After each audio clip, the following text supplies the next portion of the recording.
दोस्तों, हर साल दुनिया भर में हजारों साइंटिफिक रिसर्च पेपर्स पब्लिश करे जाते हैं, जिसमें साइकोलॉजिकल रिसर्च का भी बहुत बड़ा हिस्सा होता है। पर देखा जाए तो इन साइकोलॉजिकल रिसर्च और स्टडीज को रीड करना एक नॉर्मल इंसान के लिए जितना मुश्किल होता है, उन बातों को रियल लाइफ में अप्लाई करना उतना ही आसान भी है। इसीलिए आज की वीडियो में हम आपके साथ 12 ऐसे साइकोलॉजिकल फैक्ट्स को शेयर करेंगे जिन्हें जानने के बाद आप पहले जैसे सेम नहीं रहोगे।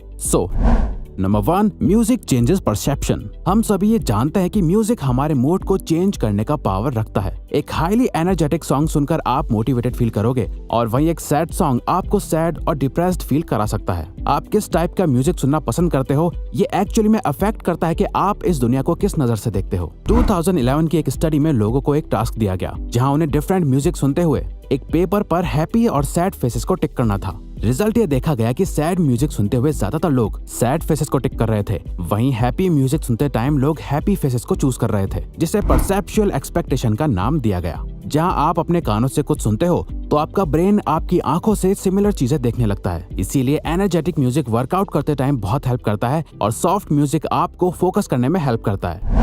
Dunning Kruger effect. 1999 में 2 सोशल साइकोलॉजिस्ट ने ये डिस्कवर करा कि इंटेलिजेंट लोग हमेशा अपने आप को एक बिलो एवरेज पर्सन की तरह ट्रीट करते हैं। वो कभी भी खुद को बाकियों से ज्यादा स्मार्ट नहीं मानते। वहीं दूसरी तरफ एवरेज आईक्यू वाले लोग इसका बिल्कुल ऑपोजिट करते हैं। उन्हें हमेशा ये लगता है कि वो बाकियों से ज्यादा बेटर है। इसीलिए अगर आप ऐसे लोगों से मिलो जो हर बात में खुद को सुपीरियर शो करते हैं, जो ये दिखाते हैं कि वो कितने ज्यादा स्मार्ट हैं, तो समझ जाओ कि ये बस एक डनिंग-क्रूगर इफेक्ट का असर है। वो असल में इतने इंटेलिजेंट नहीं है जितना वो दिखा रहे हैं, क्योंकि एक हाईली इंटेलिजेंट पर्सन कभी भी अपनी नॉलेज से सेटिस्फाइड नहीं होता। वो हमेशा खुद की एबिलिटी पर डाउट करता है, क्योंकि उन्हें लगता है कि वो और बेहतर हो सकता है। फॉर एग्जाम्पल, आपने अक्सर ये तो देखा ही होगा, जो दोस्त ये कहता है कि उसने एग्जाम के लिए कुछ नहीं पढ़ा, वो बिल्कुल प्रिपेयर होके नहीं आया था। मोस्टली केसेस में उसी फ्रेंड के अच्छे मार्क्स आते हैं, जबकि उसने बोला था कि मेरा एग्जाम अच्छा नहीं गया, मैं और अच्छा कर सकता था। क्योंकि मानो या ना मानो, वो सच में थोड़ा ज्यादा इंटेलिजेंट पर्सन है।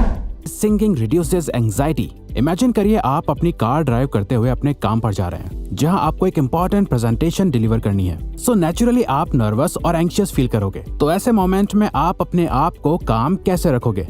साइकोलॉजी ये कहती है कि अगर आप ऐसे टाइम पर अपना फेवरेट सॉन्ग प्ले करके खुद भी सिंगिंग करने लग जाओ। अब आपको ये सुनने में अजीब लग रहा होगा, पर सिंगिंग करने से आपके ब्रेन में एंडोर्फिन्स और ऑक्सीटोसिन रिलीज होने लगता है, जो अल्टीमेटली आपके स्ट्रेस लेवल को बहुत तेजी से कम कर देता है और आपके मूड को बेटर कर देता है। इसके अलावा ये आपके हार्ट रेट और कॉर्टिसोल लेवल को लो कर देता है, जिससे आप काम और कॉन्फिडेंट फील करने लगते हो। Power of silence. अगर आप चाहते हैं कि कॉन्वर्सेशंस आगे बढ़ती रहें पर आपको समझ नहीं आ रहा कि क्या बात करें, तो इसका सबसे सिंपल तरीका है अपने पार्टनर से कोई भी एक क्वेश्चन पूछ लो और जब वो आंसर दे दे, उसके बाद भी आई कांटेक्ट मेंटेन रखो और आपका पार्टनर साइलेंस को अवॉइड करने के लिए कुछ ना कुछ बात करने लगेगा। स्टडीज में देखा गया है, जब कोई पर्सन आपके सामने ओपन होने में स्ट्रगल करता है या अपनी फीलिंग्स को हाइड करता है, इस टाइम पर इंफॉर्मेशन निकलवाने के लिए बस एक क्वेश्चन पूछो और कुछ देर साइलेंट हो जाओ, क्योंकि किसी भी कॉन्वर्सेशन के बीच साइलेंस अच्छा नहीं लगता, जिसे अवॉइड करने के लिए वो इन्फॉर्मेशन शेयर करने लगता है या आपसे क्रॉस क्वेश्चन पूछने लगता है, जो अल्टीमेटली कॉन्वर्सेशन को मेंटेन रखता है। Playing dumb. अगर आप किसी के सामने अपना गुड इंप्रेशन बनाना चाहते हो, तो किसी ऐसे टॉपिक के बारे में बात करो जो उन्हें बहुत पसंद है और उसके बारे में उनसे सीखो।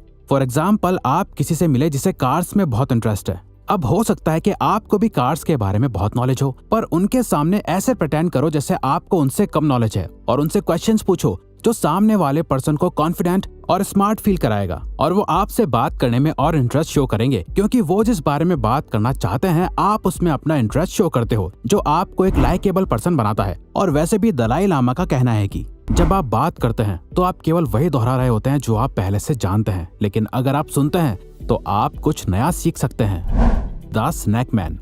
अगर आप किसी ग्रुप में हैं या किसी एक पर्सन के साथ भी हैं जहां आप डिनर या लंच पर मिलने आए हो और आपको लगता है कि कोई कन्फ्लिक्ट क्रिएट होने वाला है, आपकी कॉन्वर्सेशन जैसे जा रही है, आप लोगों की लड़ाई हो सकती है, तो इस सिचुएशन को अवॉइड करने के लिए अपने सामने रखा खाना खाने लग जाओ, क्योंकि अकॉर्डिंग टू साइकोलॉजिस्ट्स ईटिंग एक कामिंग एक्टिविटी है। जब लोग कुछ खा रहे होते हैं तो बाकी लोग उस एनवायरनमेंट में कंफर्टेबल फील करते हैं। तो जब भी आपको लगे कि कोई बहुत ही अग्रेसिव हो रहा है या आप लोगों की बहस होने वाली है, तो उस पर्सन के पास जाके बैठ जाओ और उन्हें कुछ खाने को ऑफर करो। ऐसे टाइम पर एक सिंपल चॉकलेट भी आपकी रिलेशनशिप को बहुत हेल्प कर सकती है। Forming a habit. आपने कभी ये सोचा है कि एक हैबिट को फॉर्म करने में कितना टाइम लगता है? पहले ये माना जाता था कि किसी भी हैबिट को फॉर्म या ब्रेक करने में सिर्फ 21 डेज का टाइम लगता है, पर एक न्यू साइकोलॉजिकल रिसर्च के अकॉर्डिंग किसी भी हैबिट को बिल्ड करने के लिए अराउंड 66 डेज लगते हैं। इसीलिए जो लोग ये सोचकर कोई भी न्यू हैबिट बिल्ड करना स्टार्ट करते हैं कि 21 डेज के बाद उन्हें आदत पड़ जाएगी, और जब वो 22nd डे पर फेल हो जाते हैं तो उन्हें बहुत डिसअपॉइंटमेंट होती है और वो क्विट कर देते हैं। रिसर्च के अकॉर्डिंग अगर आप 66 डेज को 3 फेजेस में बांट दें, जहां शुरू के 22 दिन आपको बहुत अनकंफर्टेबल फील होंगे, नेक्स्ट 22 दिन आपसे बिल्कुल हैंडल नहीं होंगे, आप ऑलमोस्ट क्विट कर देंगे, और लास्ट 22 डेज के बाद आप एक मोमेंटम बिल्ड कर लेंगे, जिसके बाद वो हैबिट आपके माइंड और बॉडी से कनेक्ट हो जाएगी, आपकी रूटीन में आ जाएगी और आप सक्सेसफुली हैबिट बिल्ड कर लेंगे। Call people bye their name. Psychologist कहते हैं कि हर पर्सन को अपना नाम सुनना सबसे फेवरेट साउंड लगता है, क्योंकि हम सभी के लिए अपना नाम बहुत इंपॉर्टेंट होता है। तो जब कोई आपके नाम को याद रखता है तो आप भी अपनी इंपॉर्टेंस फील करते हो। सिमिलरली आपने ये नोटिस करा होगा कि जब कोई आपका नाम भूल जाता है तो आप इंसल्टेड भी फील करते हो। इसीलिए किसी के सामने अपनी लाइकेबल प्रेजेंस बनाने के लिए इम्पोर्टेंट है कि कॉन्वर्सेशन में आप सामने वाले के नाम को यूज करते रहो, जो उन्हें इम्पोर्टेंस फील कराता रहेगा और वो आपके साथ और कंफर्टेबल फील करने लगेंगे। मल्टीटास्किंग। क्या आपको लगता है कि आप मल्टीटास्किंग कर सकते हो? न्यूरो साइंस के अकॉर्डिंग हमारा ब्रेन एक टाइम पर सिर्फ एक ही चीज पर फोकस कर सकता है। कई बार जब आप 2 काम एक साथ कर रहे होते हो तो आपको ऐसा लगता होगा कि आप मल्टीटास्किंग कर रहे हो, पर रियल में आपका ब्रेन बहुत ही तेजी से उन दोनों कामों के बीच अपना फोकस शिफ्ट कर रहा होता है। हम चलते चलते एक दूसरे से बात करते हैं क्योंकि ये बिहेवियर्स ऑटोमेटिक और ऑटो पायलट मोड से होते हैं। वहीं ऐसे टास्क जिनमें बहुत फोकस करने की नीड होती है, वहाँ वो साइमल्टेनियसली काम नहीं कर सकता। फॉर एग्जाम्पल बुक रीड करते हुए टीवी देखना। अब यहाँ पे आपको लगेगा कि आप दोनों काम एक साथ कर रहे हो, पर रियल में एक टाइम पर आपका फोकस या तो रीडिंग करने पर है या टीवी देखने पर।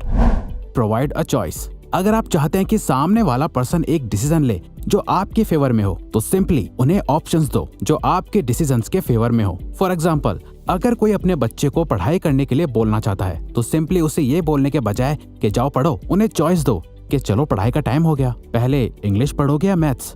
तो जब वो कोई भी चॉइस लेंगे तो उन्हें लगेगा कि वो खुद ये डिसीजन ले रहे हैं, वो अपने कंट्रोल में है। अब ये ट्रिक आप किसी के भी साथ यूज कर सकते हो। जैसे आपने नोटिस करा होगा कि हर रेस्टोरेंट में वेटर्स इसी ट्रिक का यूज करते हैं। वो आपको वो सारे ऑप्शंस देते हैं जो वो चाहते हैं कि आप ऑर्डर करो, और आप इनडायरेक्टली वही करते हो, पर आपको ऐसा लगता है कि वो डिसीजन आपने लिया, लेकिन रियलिटी में वो डिसीजन आपके वेटर ने पहले ही ले लिया था। यानी कि वो ट्राई करते हैं कि आप कुछ चुनिंदा चीजों में से ही कुछ एक चीज ऑर्डर कर दें जिसे रेडी करने में रेस्टोरेंट को ज्यादा टाइम ना लगे। The power of sunlight.